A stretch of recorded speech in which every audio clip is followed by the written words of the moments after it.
Bienvenidos amigos de YouTube. Hoy estamos con el diputado Juan Santana de Vallenar, ¿cierto? Periodista de la Universidad de Chile. Y vamos a conversar sobre los distintos desafíos que está enfrentando la provincia del Huasco y también el país. Antes de iniciar, quiero que Juan, por favor, te presentes un poco qué estás haciendo, un poquito tu recorrido breve, histórico, para que la gente te conozca mejor. Gracias, Felipe. Bueno, muy contento de estar conversando contigo, de estar conversando para esta plataforma, para este medio de comunicación. Efectivamente, yo soy parlamentario de la región de Atacama. Hoy día los distritos a nivel nacional son, en algunos casos, las regiones completas, como en el caso de la región de Atacama. Somos parlamentarios que representamos a las 9 comunas de la región, a las que pertenecen a la provincia de General, la provincia de Copiapó y también a la provincia del Huasco. Fui antes consejero regional, fui core, y de ahí di un paso y participé de la elección parlamentaria y bueno, afortunadamente nos fue bien. Y en esa labor me vengo desempeñando desde el año 2018, desde marzo del 2018 nos ha tocado a quienes somos parlamentarios por primera vez un periodo bien agitado, entre otras cosas porque ha traído consigo estallido social, pandemia, y bueno, y la tensión que hay en el país que todos conocemos. Estamos a puertas también de un plebiscito para definir o dirimir si es que queremos o no una nueva constitución para este nuevo país en el que estamos viviendo. Y por lo tanto, bueno, con hartos desafíos, en un periodo, como te señalaba recién, de mucha tensión. Yo al interior de la Cámara participo en dos comisiones, en la Comisión de Educación, que es el tema que a mí más me apasiona, y también en la Comisión de Minería y Energía, porque son dos temas que atañen directamente a esta región, a Atacama. Claro. Hay, como sabemos, una tradición minera, de la pequeña minería sobre todo en Atacama, pero por otra parte también han ido creciendo en los últimos años sustancialmente la actividad de generación energética, sobre todo energía solar, energía eólica, y qué bueno que sea así, qué bueno que la región diversifique su matriz Matriz productiva productiva, exacto. y que además esta sea sustentada en una idea de sustentabilidad en el tiempo. Así que creo que son dos temas importantes que atañen a nuestra región y por eso participo también de ese espacio. Y como tú bien lo decías, bueno, estamos hoy día inmersos en medio de una pandemia. La región de Atacama ha ido aumentando sus casos durante el último tiempo. La región metropolitana ha ido disminuyendo, pero en Atacama hemos ido aumentando. Y eso naturalmente nos lleva a hacer un llamado a doblegar, a extremar los resguardos que debe tener la población a la hora de enfrentar este contexto. Y también hemos estado ayudando durante este tiempo a los esfuerzos solidarios que se han estado haciendo en poblaciones, en barrios de nuestra región, en el marco de las ollas comunes que han estado empujando dirigentes, porque va a haber mucha pobreza en nuestro país, en los próximos meses va a haber mucho desempleo también, y yo creo que la humanidad, no solamente Chile, sino que la humanidad en general, va a verse enfrentada a un problema alimenticio que va a ser grave. Entonces yo creo que nuestro país tiene todas las condiciones para llevar adelante actividades que permitan proveer de alimentos a la población como primer horizonte. Yo creo que eso es uno de los grandes desafíos que Chile tiene para los próximos años. Muy bien. Con respecto a ese problema, ¿crees tú que es el de mayor impacto y el de mayor gravedad que va a tener esta pandemia? ¿Cómo ves tú el escenario político, económico, social aquí en la provincia y ahí en Atacama? Yo sé que a nivel país se pueden sacar estadísticas del INE, se pueden sacar proyecciones económicas, pero a nivel local a veces también hacemos unas proyecciones de acuerdo a cada uno de nuestras experiencias por la falta de base de datos también y información que a veces disponemos. ¿Cómo ves tú ese escenario, el de la provincia de Atacama, y cómo o qué estrategias crees tú que serían como las más adecuadas para poder abordar el tema de la pobreza, el tema del desempleo? Bueno, hoy conocemos las altas cifras de desempleo que azotan a la región y al país, pero en el caso de la región de Atacama, el desempleo viene en alza desde hace años, Claro, ¿no? exacto. Y particularmente en el caso de la provincia del Huasco. La provincia del Huasco siempre, al interior de la región de Atacama, ha sido el lugar que en donde se ha percibido un mayor número de desempleados. Y eso yo creo que está directamente relacionado con la actividad minera. Nuestros trabajadores y trabajadoras son principalmente trabajadores y trabajadoras del mundo minero. Y cuando esta Claro, actividad está funcionando a capa caída, cuando está en un periodo de baja, por supuesto que eso impacta directamente al desempleo. Yo creo que el tema de la energía es una gran oportunidad no solamente para la provincia, sino que para la región, ¿ya? Pero en eso, por supuesto, que el país tiene que avanzar. Tiene que avanzar en que finalmente el aporte y la contribución que le hace nuestro territorio, nuestra región, al resto del país, inyectándole energía a través del sistema interconectado central, se traduzca también en oportunidades para nuestras comunas, se traduzca en empleo, se traduzca en reducción de las tarifas, por ejemplo, que es algo hacia donde apuntaba la ley de equidad tarifaria, que hoy día es ley, pero lamentablemente uno no observa un impacto fuerte en las tarifas, en las cuentas de luz de territorios que generan energía, como la provincia del Huasco. Y por otra parte, como te decía recién, yo creo que en el caso de la provincia del Huasco, yo creo que hay un valle y hay un potencial tremendo que yo creo que por distintas razones no ha sido aprovechado en su totalidad. Nosotros tenemos un valle que parte en la cordillera y que termina en la costa, que atraviesa las 4 comunas que son parte de esta provincia: Alto del Carmen, Vallenar, Peregrina, Huasco, en donde hay tremendas riquezas, en donde hay identidad local, en donde hay productos que son parte de nuestra zona. El aceite de oliva, la aceituna, el queso de cabra, son productos que son de nuestra zona. claro. Y yo creo que ahí hay una tremenda oportunidad de convertir también nuestro valle, como lo era antes, en un valle de multiproductos, un valle en donde no solamente hayan parronales, que es lo que ocurre hoy día, que hay un monocultivo, como se le llama, que es Claro. el único producto que se cultiva, sino que haya una diversidad de alimentos que sean capaces, insisto, de proveer de alimentación a la población de estas comunas. Fíjate que cuando uno le pregunta a los feriantes o a los comerciantes de nuestra zona de dónde se proveen o dónde compran los productos, las frutas, las verduras que ellos compran, siempre dicen de la cuarta región.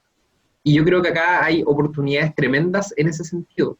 Yo creo que hay un desafío de cara a asociar a los pequeños productores. Yo creo que ahí hay un déficit. El pequeño agricultor tiene esa cultura de evitar asociarse con otro, y Claro. mientras no haya asociación, mientras no haya cooperación entre pares que son pequeños, yo creo que eso impide acceder a un sinnúmero de oportunidades, ya sea proyectos del Estado, ya sea licitaciones a las cuales ellos podrían adjudicar. Yo presenté, por ejemplo, hasta hace ahora un proyecto de ley que busca que las empresas prestadoras de servicios del programa de alimentación escolar de la JUNAEP compren a lo menos un 50% de productos que sean locales, que sean comprados a pequeños productores de la zona.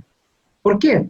Porque el programa de alimentación escolar, que es este programa que le permite entregarle alimentos, colación, almuerzo a los estudiantes de nuestra región y de todo el país, en Atacama entrega 60.000 raciones diarias. 60.000 raciones diarias. Tú entenderás, Felipe, lo que eso significa al mes. Claro. 60.000 raciones diarias. Y de esas 60.000 raciones diarias que entrega esta empresa, la que provee del servicio de alimentación a los distintos establecimientos de nuestra región, solamente un 5% de los productos que se utilizan en ese programa son comprados en la región de Atacama. ¿Y sabes qué es lo que compran con ese 5%? Compran pan. Entonces uno dice, ¿por qué no se le exige a través de un reglamento, a través de un proyecto de ley, a las empresas prestadoras de servicio? Acá no tiene que ver con qué empresa presta el servicio, acá tiene que ver con cuáles son las reglas que les ponemos a esa Claro. La legislación para que liciten respecto a ella. ¿Tú te imaginas el cambio que significaría, por ejemplo, para un pequeño agricultor, para un pescador artesanal, que además va a estar entregando productos sanos, productos frescos de la zona, con identidad local, a estos programas de alimentación escolar? ¿Tú te imaginas lo que significaría en la vida, en el desarrollo económico de estos trabajadores, de estos pequeños productores, el Claro. que puedan acceder como proveedores de una licitación de esta magnitud, que es del Estado? Sería una transformación tremenda. Entonces yo creo, ¿sí? yo creo, con esto termino, creo que hay oportunidades tremendas en nuestra provincia. Creo que nuestra provincia es una provincia tremendamente rica. El Valle de Copiapó se ha transformado en el principal exportador de la granada, por ejemplo. Yo estaba leyendo el otro día, a propósito de la pandemia, va a aumentar como demanda del mercado asiático, como demanda del mercado europeo, el consumo de cítricos. Y ya en la Hacienda Ventana, acá en Vallenar, entiendo, están cultivando limones. Mira. Entonces, si te das cuenta, yo creo que hay tremendas oportunidades, tanto desde el punto de vista comercial, tanto desde el punto de vista de la exportación, pero también de cómo proveemos las necesidades que aquí mismo, en nuestra zona, existen.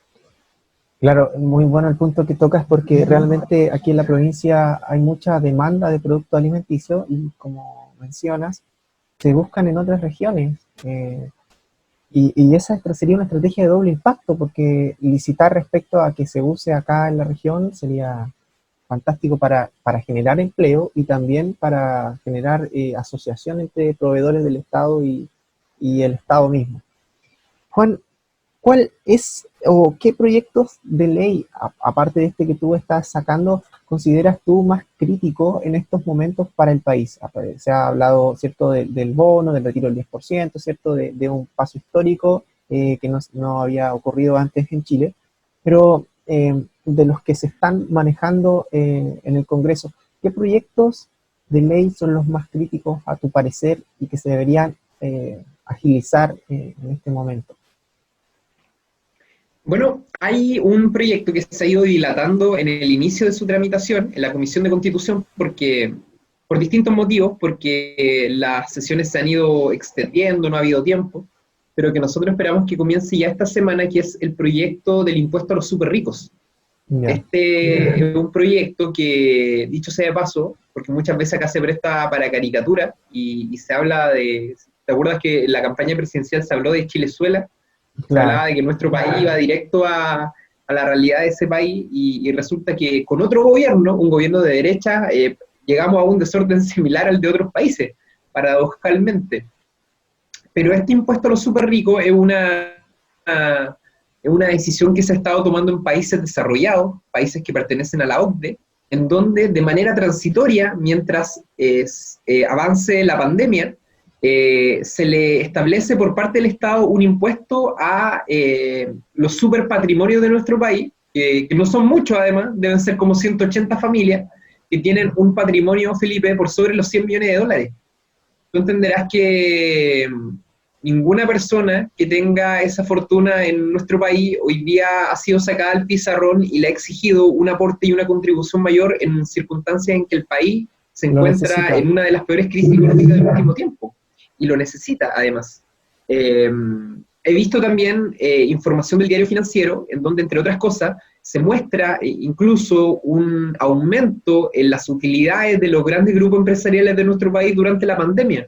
Es decir, si tú logras establecer de manera transitoria un impuesto a estas principales fortunas de nuestro país, lo que vas a garantizar es a lo menos una renta de 370.000 pesos para una familia de 3 personas, que es un monto por encima de la línea de la pobreza, que es lo que nosotros siempre hemos exigido, garantizada para 3 meses, sin distinción alguna, sin esto que ha estado pasando con el ingreso familiar de emergencia o con el bono clase media, que te piden porcentaje de vulnerabilidad, que te piden haber perdido un determinado monto, que te piden haber ganado menos de, más de. Yo creo que todas esas exigencias que muchas veces a los grandes grupos empresariales de nuestro país no se le hacen, se hacen con los trabajadores y trabajadoras. Y lo que permitiría establecer este impuesto a los súper ricos, a las principales fortunas de nuestro país, es garantizar un ingreso de emergencia universal, sin discriminación alguna, a todas las personas del país. Exacto, muy bien, muy bien. Creo que qué interesante ese proyecto y que la gente también lo conozca y sepa que se está trabajando en eso. Juan, me voy a ir moviendo en el hilo.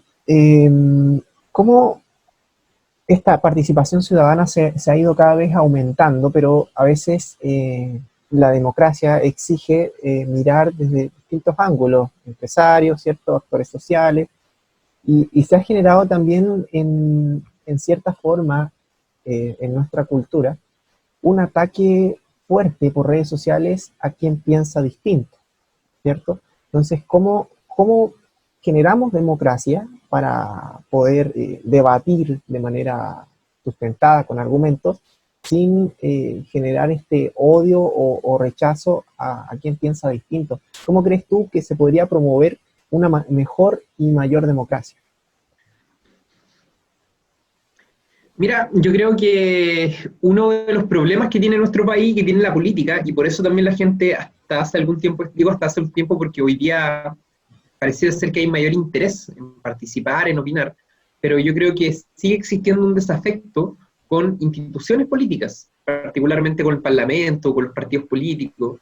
Yo creo que eso se genera porque la población siente que en la política no se generan cambios o decisiones que incidan en su vida. Y eso es un problema porque la política precisamente está para eso.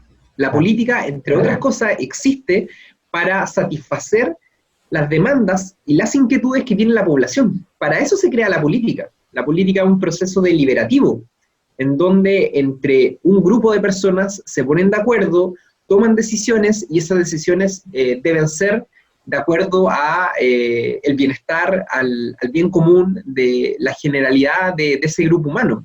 Para eso se crea la esencia de la política. Cuando, cuando los griegos también la conversan, dialogan en torno a ella, se trata un poco de eso, los romanos, etcétera, etcétera.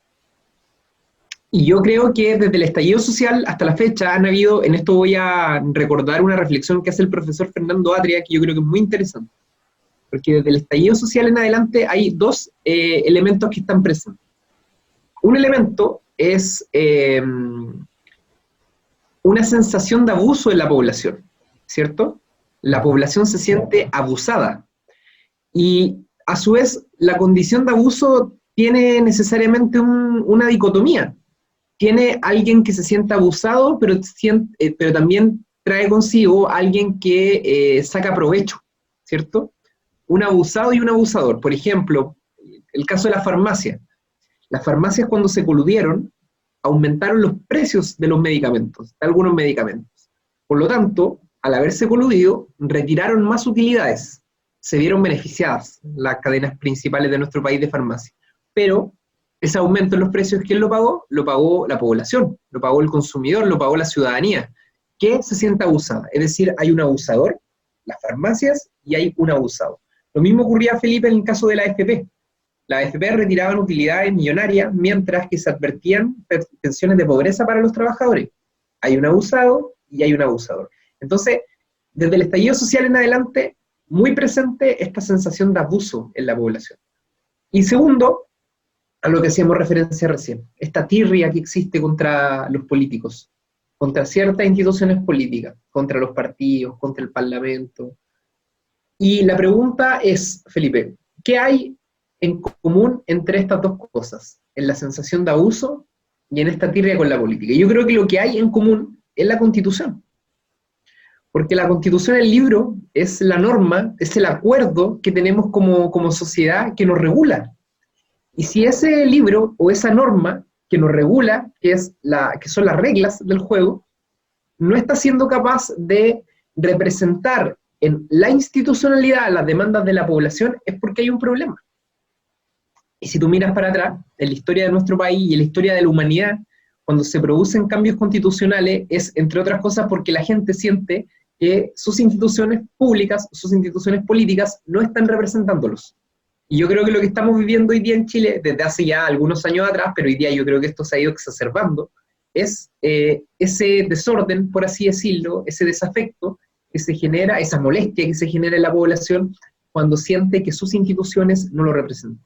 Y la pregunta acá es, ¿la responsabilidad es de los políticos? Yo creo que la responsabilidad no es de los políticos solamente. Yo creo que los políticos han contribuido en esto, hemos contribuido en esto, ¿no?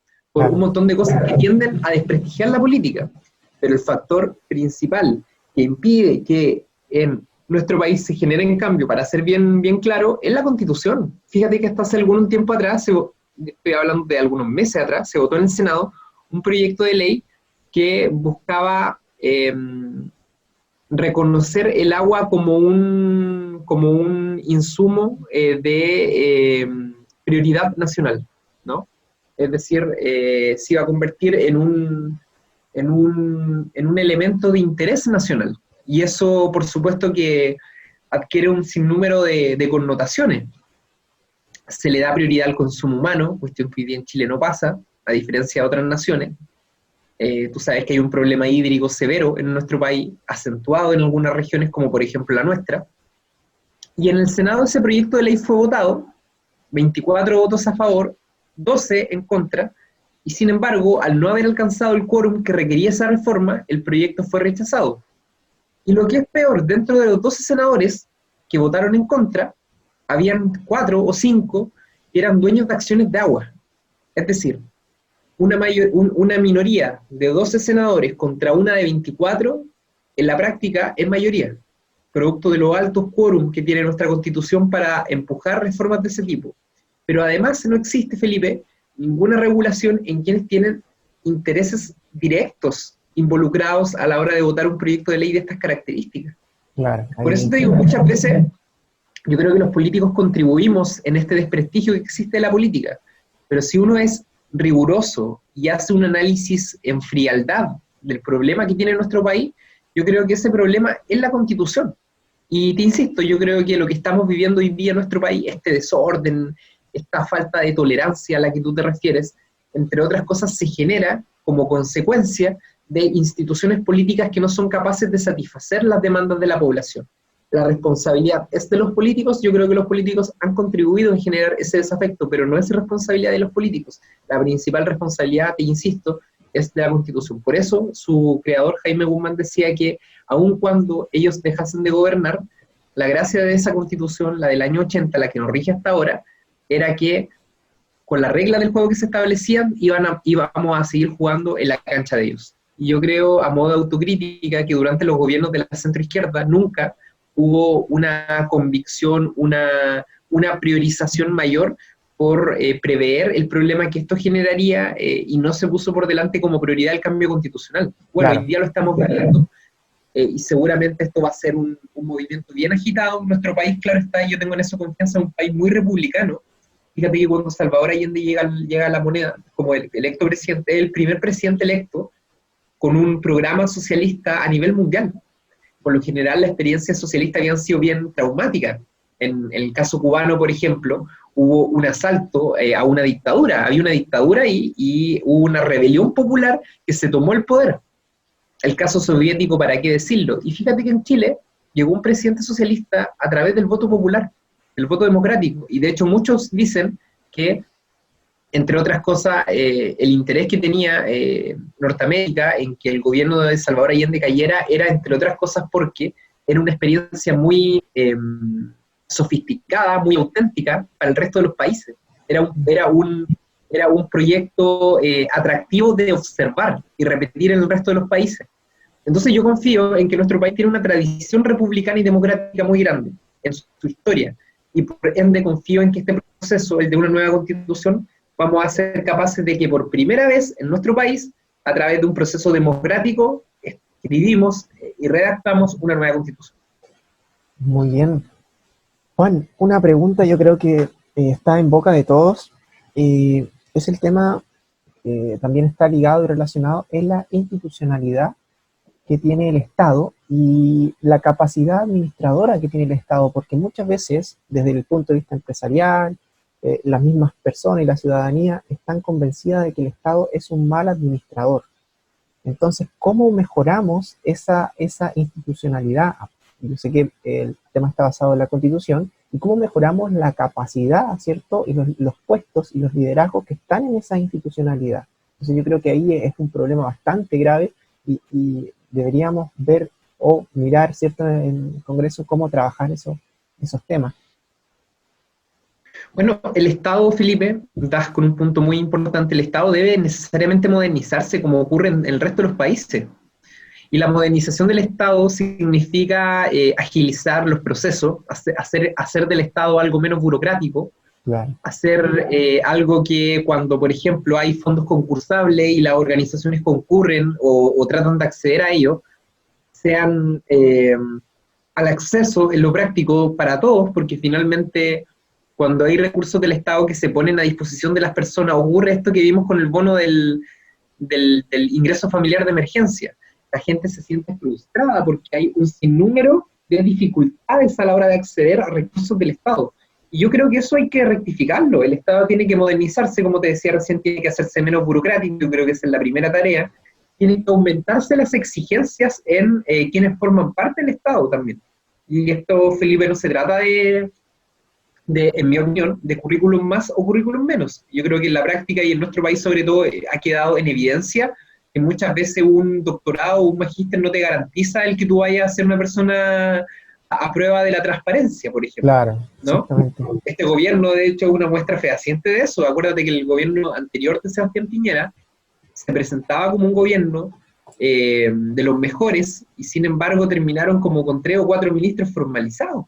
Entonces, el que una persona tenga estudios no te garantiza necesariamente que vaya a cumplir un buen rol dentro del Estado. Deben haber más exigencias para quienes son parte del Estado o pasan a ser parte del Estado. Yo creo que sí.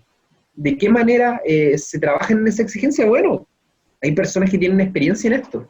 Yo creo que los estudios son una parte importante, pero no es todo. Yo creo que tienen que ser personas preparadas, pero personas que también garanticen cierta transparencia, cierta probidad en su labor, que tengan cierta experiencia, que también hayan jóvenes, que el Estado sea un promotor de la inserción de nuevos profesionales, que hayan ciertos límites, que una persona no se eternice. Lo que ocurrió, por ejemplo, ahora en el Parlamento con la regulación del número de reelecciones en las autoridades, yo creo que es una señal muy positiva. Ahora, ¿eso garantiza que la democracia va a mejorar? No garantiza. Pero sin embargo, obliga a que los partidos tengan la necesidad de ir generando permanentemente liderazgos nuevos, porque tienen que enfrentar las elecciones con liderazgos nuevos. Y eso yo creo que es importante, pero no garantiza resolver el problema. Yo creo que acá de repente acostumbramos, a propósito de lo que tú preguntabas al inicio, Felipe, de los populismos, el populismo trae consigo una característica bien puntual, y es que se dan soluciones fáciles, ¿no? No se reflexiona, no se le da la profundidad que requiere a un problema. Y yo creo que muchas veces, claro, cuando uno dice, ya, el número de reelección lo regulamos, con eso se resuelven los problemas, van a entrar solamente gente joven o gente pura. Yo creo que no es así, yo creo que no es así. Yo creo que acá hay una gran labor que podemos cumplir todos nosotros. Claro, exactamente, porque muchas veces en temas de culturales, ¿cierto?, que se ha criticado y muchos artistas lo critican, en que se generen programas, ciertos proyectos de ferias, de esto por acá, esto por allá, de soluciones parche, que no generan un trabajo permanente con la ciudadanía. Da claro en un punto muy clave.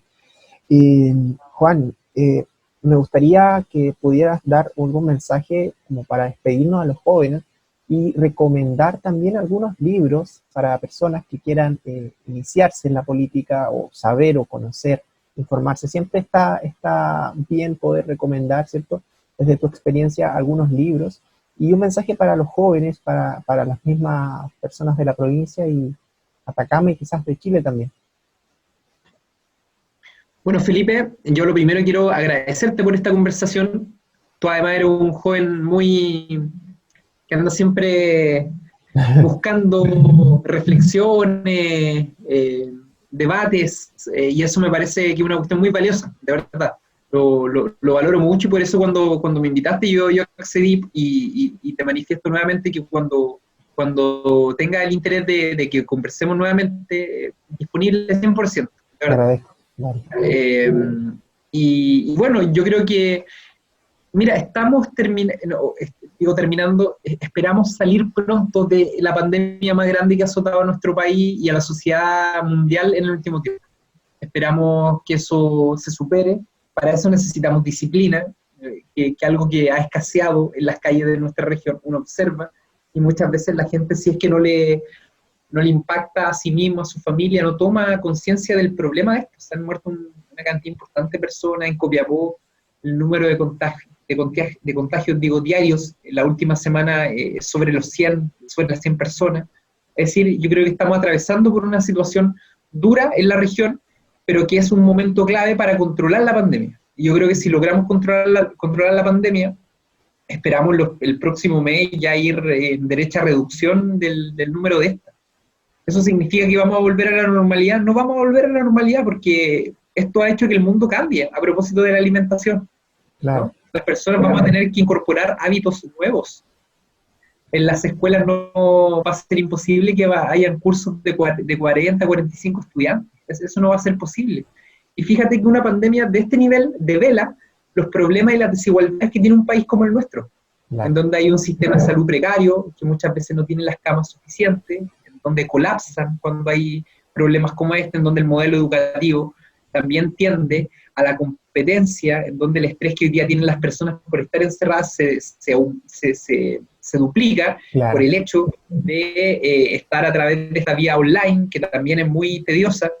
Es decir, se reflejan, Felipe, una cantidad importante de los problemas que tiene nuestro país y nuestra sociedad cuando ocurren hechos sanitarios como los que estamos viviendo. Va a traer esto además una consecuencia económica a la que recién hacíamos mención. Y lo encontramos además a puertas de un plebiscito.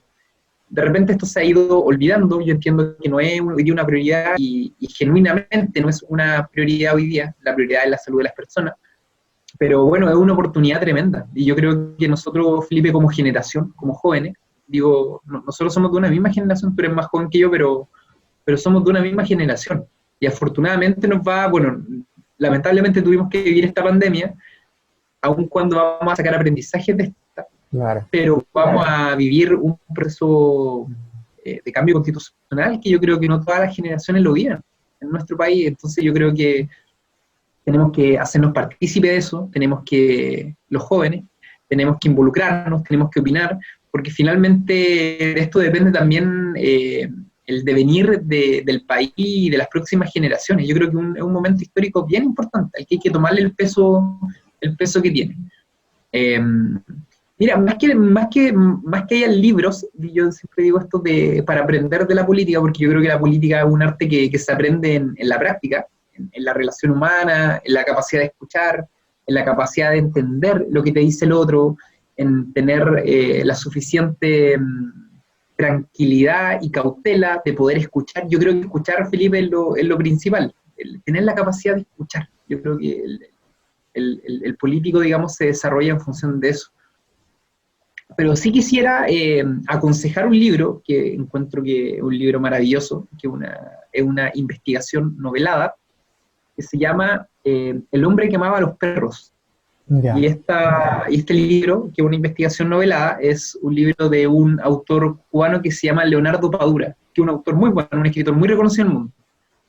Y habla sobre la vida de Ramón Mercader, quien fuera el asesino de León Trotsky, el líder, uno de los líderes soviéticos de la Unión Soviética.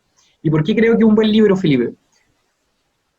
Este libro se desarrolla en 3 dimensiones. Habla de la vida de Ramón Mercader, habla de la vida de Trotsky, y también habla de la vida de la persona que en la novela conversa y se encuentra con Ramón Mercader, el asesino de León. Y yo creo que muestra cómo un político que fue tan poderoso, no solamente en la Unión Soviética, sino que en todo el mundo, cuando cae en desgracia popular, es decir, cuando es exonerado de su país, se termina convirtiendo en un parias, se termina convirtiendo, como decimos en Chile, en un cacho para el resto de los países. Ningún país, ningún gobierno lo quería recibir y acoger en su territorio. ¿Y por qué ocurre esto? Ocurre, entre otras cosas, por las decisiones inapropiadas que tomó Trotsky en la Unión Soviética, y cómo esas decisiones impactan y tienen una consecuencia. Y yo creo que de ese libro, que es un libro, te insisto, desde el punto de vista de la literatura, es un libro hermoso. Yo de verdad lo aconsejo ese libro, Felipe, que lo lean. Un libro muy bonito, una de las mejores novelas que he leído yo. Pero muestra cómo un político que ha tenido tanto poder, producto de malas decisiones, pasa finalmente a convertirse en una persona de la cual nadie quiere estar cerca. Y yo creo que es una reflexión que muchas veces hay que hacer en torno a varias cosas. Como político también, porque en el momento que tú vas creciendo en tu carrera, vas tomando más poder, ¿cierto? Entre comillas, porque en realidad somos todos ciudadanos, pero a veces hay políticos que se ciegan con ese poder o que se transforman su vida, como yo creo que por ahí va Exactamente, así ya apuntaba mi mensaje. Y a propósito de lo que conversamos, Felipe, de cómo el político, su principal virtud debe ser la capacidad de escuchar y de mantener los pies sobre la tierra. Claro, Finalmente, el que se desconecta de esto, el que se desconecta de las personas es al que finalmente eh, empieza a tomar malas decisiones, empieza a tomar decisiones que no están en sintonía con la población.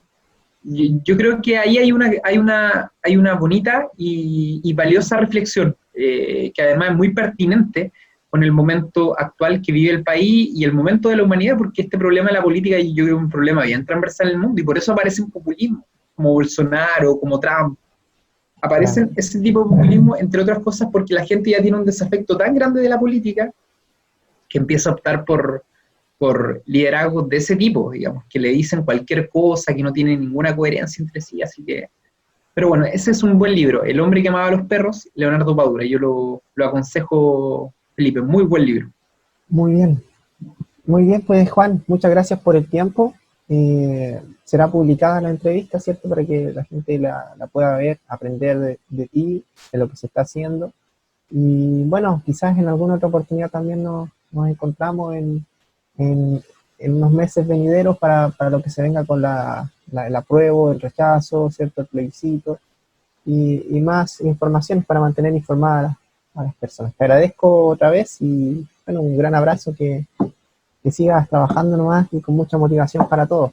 Hay que mirar también el lado positivo porque a veces hay gente que ve todo negativo y hay que tratar de ver esto como una oportunidad de crecimiento social, económico, político para todos. Por supuesto, Felipe, y así lo es una tremenda oportunidad para el país, para todos nosotros. Agradecerte nuevamente por esta conversación, es muy grato conversar contigo, sabes que nos tenemos una buena amistad desde hace tiempo, así que cuando lo desees, cuando sea oportuno, yo disponible para colaborar con este canal, con esta plataforma. Ya pues Juan, muy bien.